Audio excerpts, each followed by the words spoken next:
सभी को मेरा पालागन। चतुर्वेदी हेरिटेज की सीरीज में खेल और खिलाड़ियों से संबंधित चर्चा की स्पोर्ट्स सीरीज का अगला अंक आपके सामने प्रस्तुत है। इसमें हम चर्चा करेंगे हैंडबॉल के ऐसे खिलाड़ी की जो कि खेल में तो राज्य स्तर पर खेला किंतु वो राष्ट्रीय स्तर का फोटोग्राफर है। हम चर्चा करेंगे रोइंग के खिलाड़ियों की जो कि एक तरफ घनघोर गहरे पानी में या अशांत पानी में रोइंग कर रहे हैं और दूसरी तरफ देश की सीमाओं पर जाके देश की रक्षा करते हैं, यानी कि डिफेंस सर्विसेज के लोग। इसके अलावा रोइंग में एक ऐसे व्यक्ति की भी चर्चा करेंगे जिन्होंने अपनी प्रैक्टिस करते करते अपनी नाव को ऊपर से नीचे बांध में कुदा ही दिया था। भगवान की कृपा से वो बच गए। रोइंग में और खिलाड़ी भी हैं। हम चर्चा करेंगे एक ऐसे दिव्यांग खिलाड़ी की जिसने शरीर में समस्या आ जाने के बावजूद, दुर्घटना के बावजूद हौसला नहीं खोया और खेल में अपने में नए नए कीर्तिमान हासिल किए। एक ऐसे नौजवान खिलाड़ी की चर्चा करेंगे जो नए कंप्यूटर के गेम शुरू हुए हैं उनमें अंतर्राष्ट्रीय स्तर पर जाके खेल रहा है, अपना प्रदर्शन कर रहा है।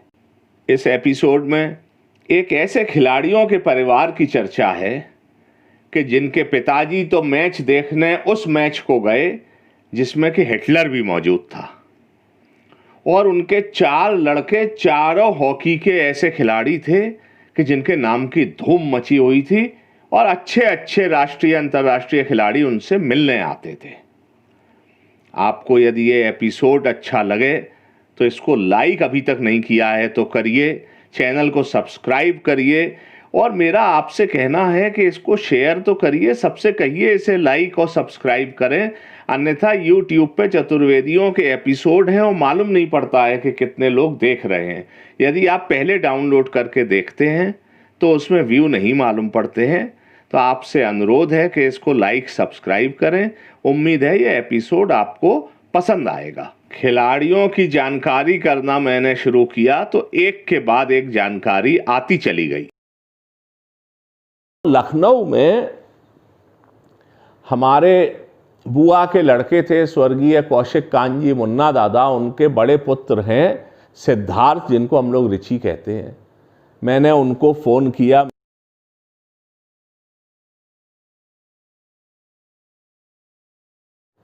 एक तो मुझे ऋषि ने बताया कि उनका छोटा भाई विकी सूर्या हैंडबॉल का स्टेट लेवल का प्लेयर रहे हैं।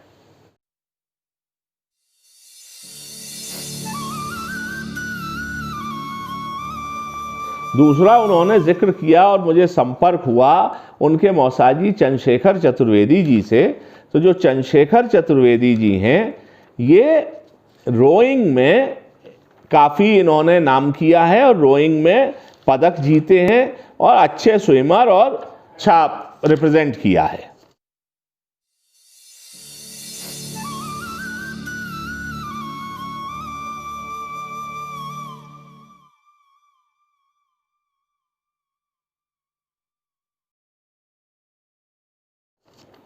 उनसे ही मुझे जानकारी मिली तोष चतुर्वेदी जी की। ये मैनपुरी से लखनऊ रहने लगे थे, अब नोएडा भी रहते हैं। तोष Chaturvedi ji double pair national 1994 में रोइंग में गोल्ड मेडलिस्ट रहे। 1977 से 83 तक फर्स्ट नेशनल से 7th नेशनल तक यूपी स्टेट को रिप्रेजेंट किया। देखिए रोइंग में भी चतुर्वेदियों के खिलाड़ी हैं। 2 साल तक उत्तर प्रदेश के कैप्टन रहे। 1982 के एशियाड के कैंप में थे। 5 साल तक लगातार उत्तर प्रदेश राज्य में सिंगल्स के चैंपियन रहे। स्विमिंग में 1972 में लखनऊ डिस्ट्रिक्ट चैंपियन रहे। 73-74 में ऑल इंडिया यूनिवर्सिटी स्विमिंग में लखनऊ यूनिवर्सिटी को रिप्रेजेंट किया। और ये 1976 लोगों को तैरने की कोचिंग दे रहे हैं। इन्होंने बताया जब मेरी बात हुई कि लगभग 5500 लोगों को तैरना सिखा चुके हैं और रोइंग भी जारी रखी है। 26 साल से लोगों को योग सिखा रहे हैं। इन्होंने धीरेन्द्र ब्रह्मचारी के यहाँ से योग का डिप्लोमा किया था। भारतेंदु नाट्य एकेडमी में योगा टीचर थे जब अनुपम खेर चेयरमैन थे। पावर कॉरपोरेशन से ये एज अकाउंट ऑफिसर रिटायर हुए हैं।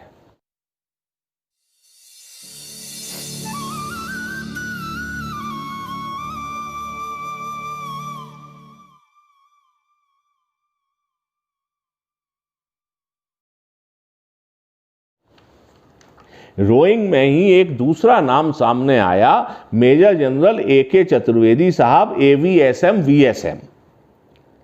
ये मेजर जनरल साहब को VSM विशिष्ट सेवा मेडल मिला 2010 में। लद्दाख में बाढ़ में क्लाउड बस से बाढ़ आई थी, उसमें रेस्क्यू इंचार्ज थे, उसमें VSM मिला। 2012 में अति विशिष्ट सेवा मेडल मिला for long and meritorious service.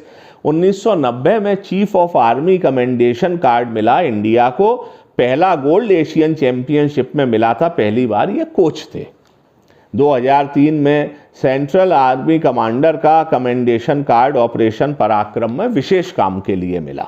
ये मेरी जब मेजर जनरल AK चतुर्वेदी साहब से बात हुई तो जानकारी मिली, तो मुझको ऐसा लगा कि ये जो चतुर्वेदी लोगों की विशिष्ट उपलब्धियां हैं, ये तो मुझे सबके सामने लानी चाहिए। तो ये जानकारी भी मैं आपके सामने शेयर करना मुझे ठीक लग रहा है।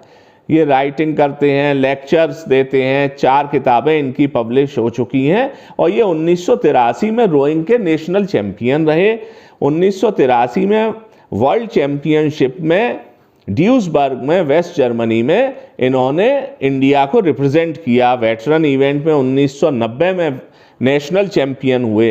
रोइंग में 1983 में साउथ ईस्ट एशियन चैंपियनशिप इन्होंने जीती। 1982 में हेनले इंग्लैंड में टाउन एंड विजिटर्स रेगेटा में इनको गोल्ड मिला। माउंटेनियरिंग में एडवांस कोर्स किया है और एवरेस्ट के पैनल में 1982 में थे, लेकिन रोइंग के कारण एक चीज़ चुननी थी तो ये रोइंग में चले गए। ये स्कूबा डाइवर 21 मीटर तक नीचे पानी में जाने का इनका है। 2010 तक इन्होंने ये स्कूबा डाइविंग की। एडवेंचर स्पोर्ट्स करते हैं। साइकिलिंग में पूना से लखनऊ 1980 में अकेले चल के आए। 2015 में जयपुर से लखनऊ बुलेट से अकेले चल के आए। 2004 में नेशनल चैंपियनशिप ऑफ रोइंग के चेयरमैन थे, जूनियर्स एंड गर्ल्स के। 2014 में नेशनल चैंपियनशिप के को चेयरमैन थे 14-15। कोर ऑफ इंजीनियर्स बंगाल सेपर्स में थे। ये मेजर जनरल AK चतुर्वेदी ने रोइंग में कीर्तिमान स्थापित किए।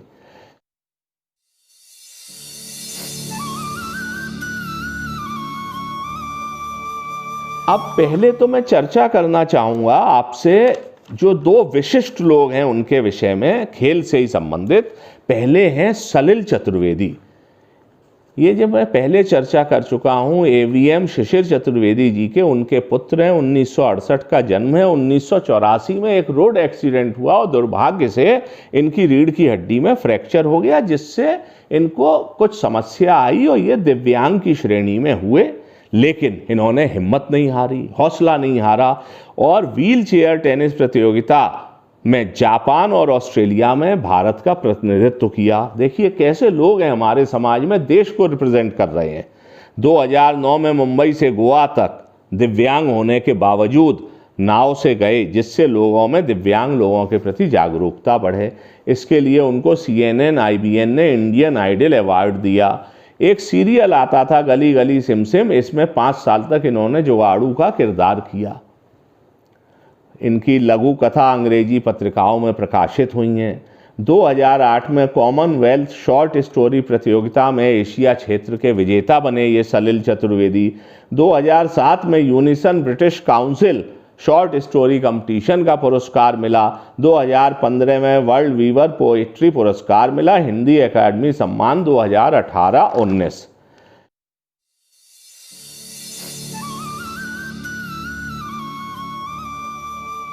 कि आजकल एक नया खेल का सिस्टम शुरू हुआ है, ई गेमिंग का। कंप्यूटर गेम कह सकते हैं, बट इसके नेशनल इंटरनेशनल टूर्नामेंट होते हैं। अभी उन टूर्नामेंट को मान्यता कोई राष्ट्रीय स्तर पर कोई उनका ऐसा सिस्टम नहीं बना है, बट जो उनके टूर्नामेंट नेशनल इंटरनेशनल टूर्नामेंट हो रहे हैं, उसमें हिंदुस्तान से एक अच्छे खिलाड़ी के रूप में लोकमान्य चतुर्वेदी, हिमांशु चतुर्वेदी जी और स्वप्ना चतुर्वेदी जी जो दिल्ली में हैं, उनके पुत्र लोकमान्य चतुर्वेदी जी इसमें बहुत अच्छा नाम कर रहे हैं।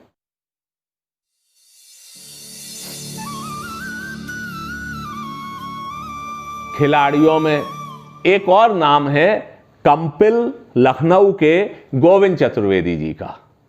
ये उत्तर प्रदेश के बड़े प्रशासनिक अधिकारी स्वर्गीय ब्रजपाल नाथ जी के पुत्र हैं और ये खेल में टेनिस और बैडमिंटन दोनों में अच्छा खेले। लखनऊ यूनिवर्सिटी के कप्तान रहे सन 66 में, 1966 में टेनिस के, 1967 में बैडमिंटन के, 1968 में फिर टेनिस के।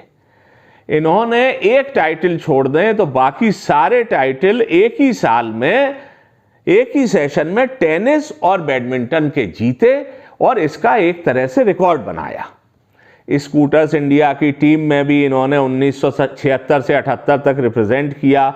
यूपी स्टेट के डबल्स के बैडमिंटन के चैंपियन रहे। यूपी स्टेट को रिप्रेजेंट भी इन्होंने किया और कैप्टन भी यूपी स्टेट के ये रहे।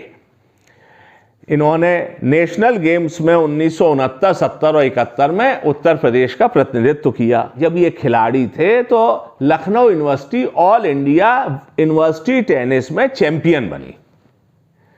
ये सेंट्रल पब्लिक एंटरप्राइजेस की 1977 की इंडियन बैडमिंटन टीम के भी सदस्य थे।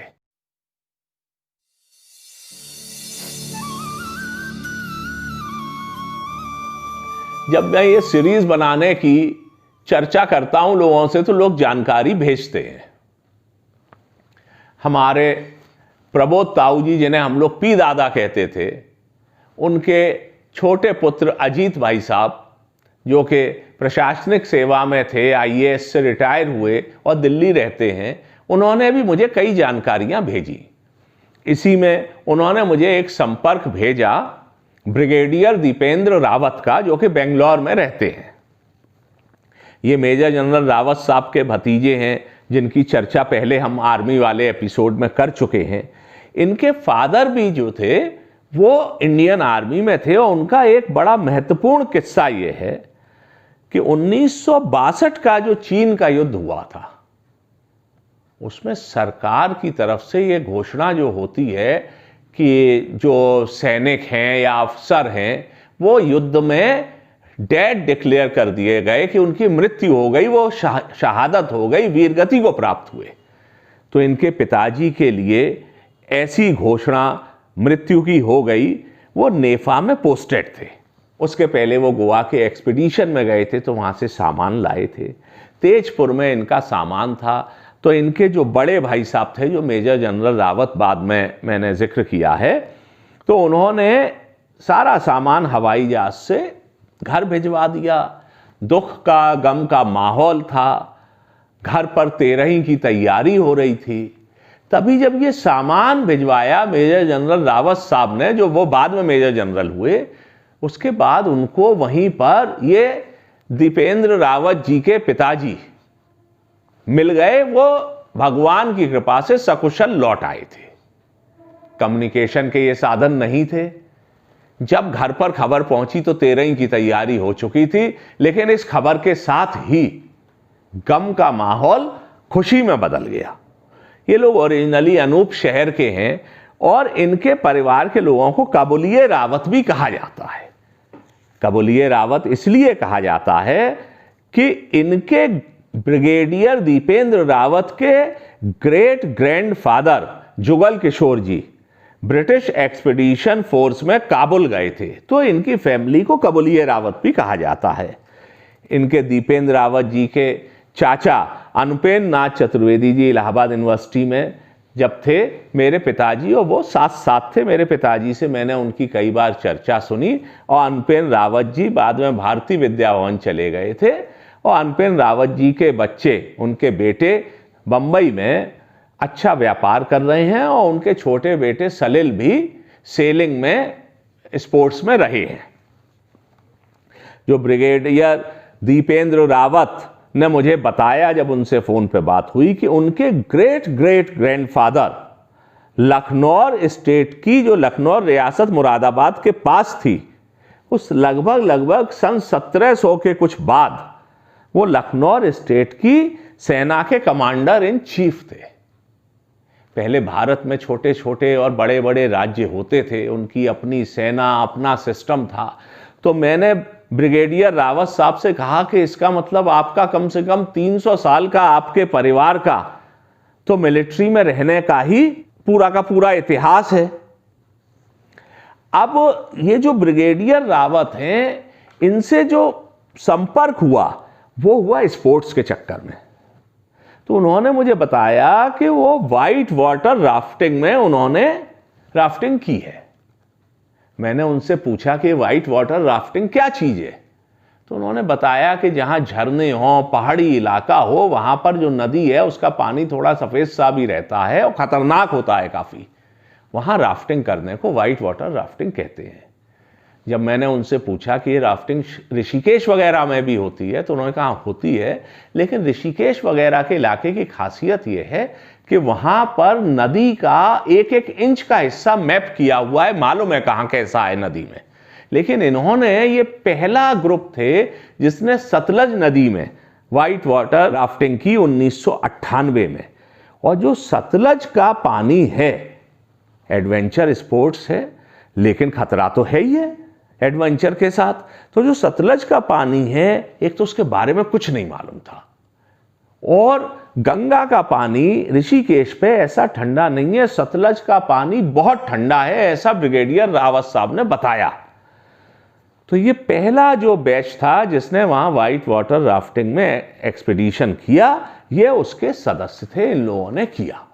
ये जो मेजर जनरल रावत हैं, ये जो मैंने पहले जिक्र किया है डॉक्टर बनवारी लाल जी का, फिरोजाबाद वाले, जो बाद में इलाहाबाद चले गए थे, तो डॉक्टर बनवारी लाल जी की पुत्री कमला बुआ, उनकी शादी मेजर जनरल रावत से हुई थी, जो ब्रिगेडियर दीपेंद्र रावत जी के चाचा हैं। इस समय लगभग 92 साल की उम्र के हैं और बेंगलोर में ब्रिगेडियर दीपेंद्र रावत जी के साथ ही रहते हैं।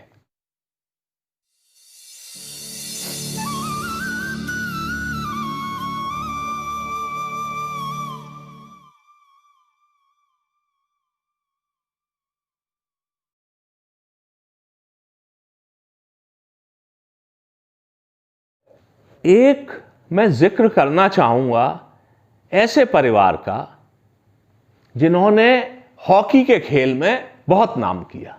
मेरी पत्नी रचना के बुआ के लड़के हैं, मेरठ में रहते हैं, श्री राजीव चतुर्वेदी जी, राजीव भैया। उनसे मैंने कहा, मुझे ये मालूम पड़ा, कानपुर के श्री अविनाश चतुर्वेदी जी ने बताया, इलाहाबाद से प्रोफेसर हेरम चतुर्वेदी जी ने बताया कि मेरठ में चौबे कंपाउंड में रहने वाले, जिनका चौबे कंपाउंड था, वो कुछ भाई थे, हेम प्रकाश जी, प्रेम प्रकाश जी, वो 4 भाई थे, वो हॉकी बहुत अच्छी खेलते थे। हॉकी पे और चौबे कंपाउंड पर मुझको सबसे पहले तो याद आई अपने बाबा स्वर्गीय सुशील चंद जी की।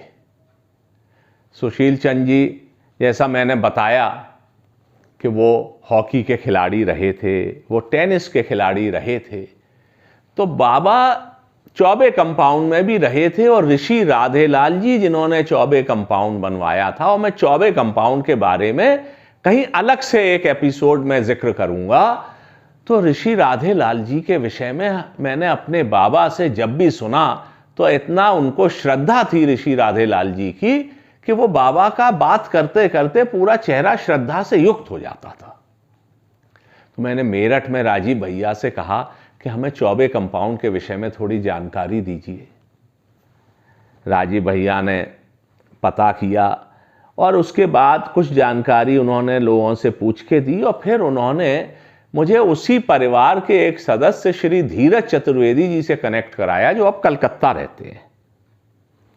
तो जो चौबे कंपाउंड के विषय में चर्चा है और इस परिवार के विषय में चर्चा है, वो सब तो बाद में होगी, लेकिन अभी हम आ जाते हैं सीधे हॉकी की चर्चा पर।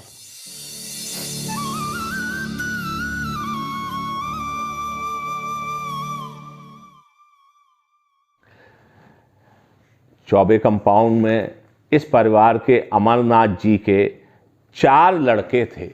लेकिन पहले मैं अमरनाथ जी का जिक्र करूं।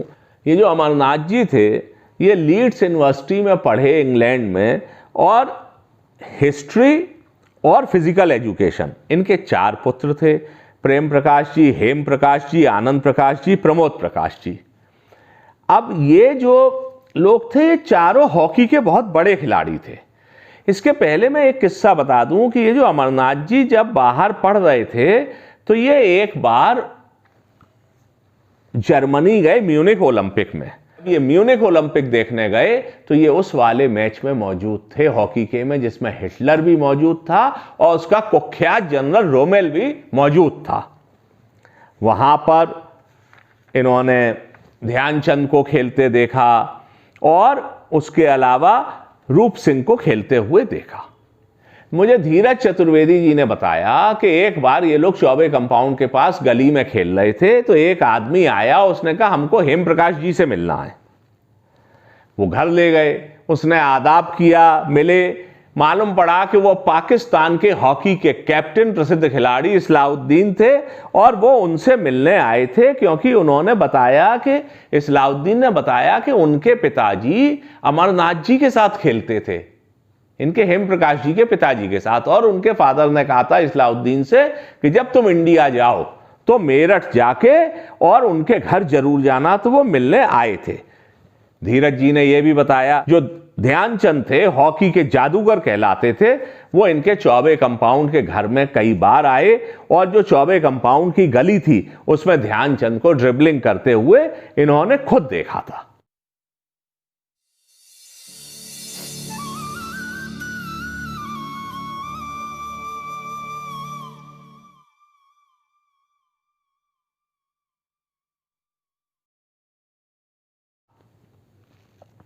ये चारों भाई चतुर्वेदी, हेम प्रकाश जी, प्रेम प्रकाश जी, आनंद जी, जिमी जी, ये नेशनल लेवल पे खेले। उस समय यूपी में वेस्टर्न यूपी से, क्योंकि हॉकी बहुत अच्छा इंडिया खेल रही थी तो खिलाड़ियों की भरमार थी, तो जो वेस्टर्न यूपी था ये नेग्लेक्टेड रहते थे यहाँ के खिलाड़ी। ये जो हेम प्रकाश जी थे ये फुल बैक थे, पेनल्टी कॉर्नर एक्सपर्ट थे, और जो गुरबख्श सिंह थे जो 1964 के इंडिया की टीम जो टोक्यो ओलंपिक्स में गई थी उसके कप्तान थे और वहां पे गोल्ड मेडल जीता था, वो खुद ये चर्चा थी। और ऐसा कई लोगों का कहना था, शायद गुरबख्श जी खुद भी इस बात को स्वीकारते थे कि वो खेल में हेम प्रकाश जी से घबराते थे। ये लोग बाद में कलकत्ता शिफ्ट कर गए और वहां पर इनका व्यापार है। जो धीरज चतुर्वेदी हैं ये भी खिलाड़ियों का ही परिवार है। तो जो धीरज चतुर्वेदी हैं इन्होंने यूपी को बैडमिंटन में रिप्रेजेंट किया, स्कूल गेम्स में खेला, गोल्ड मेडल जीता 1973 में। जो सैयद मोदी प्रसिद्ध बैडमिंटन खिलाड़ी हुए हैं ये धीरज चतुर्वेदी की कप्तानी में खेले, इनके अंडर में ऑल इंडिया स्कूल गेम्स में। 1976 से लेकर 78 तक ये मेरठ यूनिवर्सिटी के कैप्टन रहे।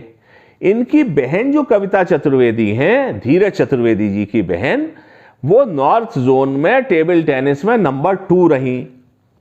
जो धीरज चतुर्वेदी जी के छोटे भाई नीरज चतुर्वेदी जी हैं जो कि कलकत्ते में ही, जिसको अब कोलकाता कहते हैं, उसमें हल्दिया में रहते हैं, उन्होंने भी इंडियन टीम को बैडमिंटन में रिप्रेजेंट किया। इनके भाई धीरज चतुर्वेदी जी के भाई रंजन जी, जिन्होंने कि नेवी में ज्वाइन कर लिया था, कैप्टन रंजन, 1976 में उन्होंने शिप पर ज्वाइन कर लिया था, वो बैडमिंटन के खिलाड़ी थे और गोरखपुर यूनिवर्सिटी के कैप्टन भी रहे। यानी पूरा परिवार खिलाड़ियों का, और उसमें राष्ट्रीय लेवल पर भी उनका नाम, जिस खेल में खेले उसमें नाम रहा है।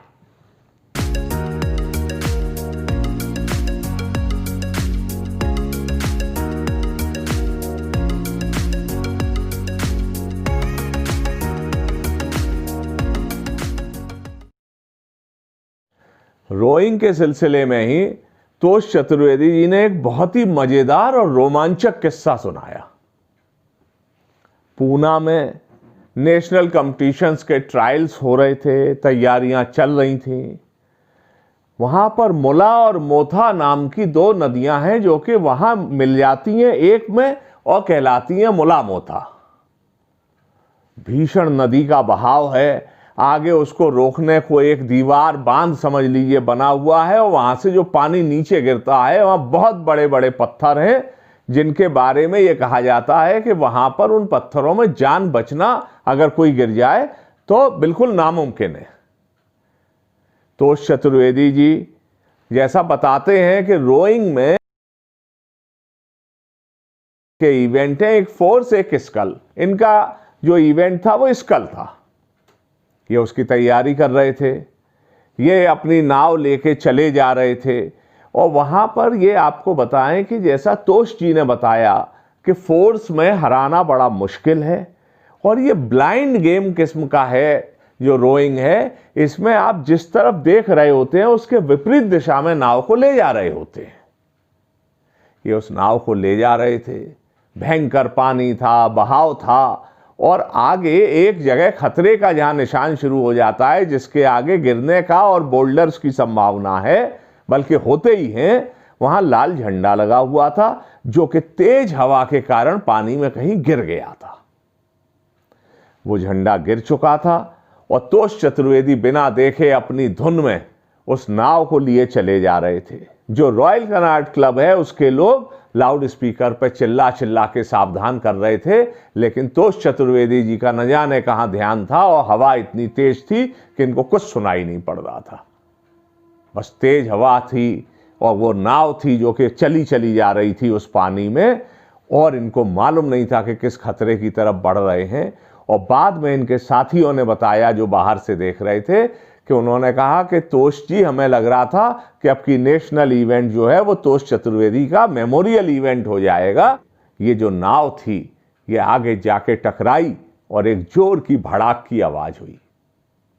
जैसा तोष जी का बताना है, नाव नीचे से फट के 2 हिस्सों में बट गई थी, लेकिन एक तरह से दीवार पे जाके टिक गई।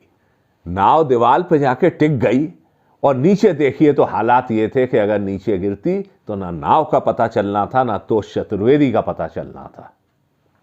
और इस जगह की भयावहता का अंदाज ये लगाया जा सकता है कि तोष चतुर्वेदी जी ने बताया कि आगे चल के अगले साल एशियाड के लिए, एशियन गेम्स के लिए जो तैयारी हो रही थी, उसमें एक मेजर ग्रेवाल थे, जिनका ऐसे ही दुर्घटना में पता नहीं चला, उनकी नाव नीचे गिरी और उसके बाद मेजर ग्रेवाल की बॉडी तक नहीं मिली। तो ईश्वर की बड़ी कृपा थी कि तोष चतुर्वेदी जी की नाव जाके उस दीवार पर अटक गई, क्योंकि इत्तेफाक से उस दिन जो पानी का लेवल था वो उस दीवार से ऊपर नहीं बह रहा था।